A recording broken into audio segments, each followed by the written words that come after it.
হালকা গোলাপি রঙের আভা ছড়িয়ে দাঁড়িয়ে আছে চেরি ফুল গাছ। পাখির কিচিরমিচির ও মিষ্টি সুবাস মন কাড়ে সবারই। সৌন্দর্য বর্ধন ও নতুন প্রাণের সূচনার অর্থ বহন করে বিচিত্র গড়নের এই ফুল।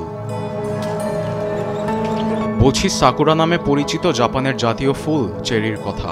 রাজধানী টোকিওর ওয়েনো পার্কে সারি সারি দাঁড়িয়ে আছে এই ফুল গাছ। সৌন্দর্য উপভোগ করতে স্থানীয়দের পাশাপাশি ছুটে আসেন বিদেশি পর্যটকও। এখানকার পরিবেশ উষ্ণ এবং চেরি ফুলের সৌন্দর্যে ভরপুর। আমরা তা ভীষণ উপভোগ করছি। বছরের শুরুতে প্রকৃতি তার রূপ বদলে সেজেছে স্নিগ্ধ গোলাপি সাজে।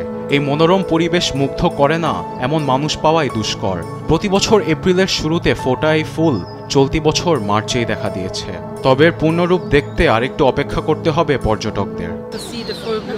আমরা এর পরিপূর্ণ রূপ দেখতে চাই, যা আগামী সপ্তাহে সম্ভব। আমরা ভীষণ আগ্রহী তা দেখতে।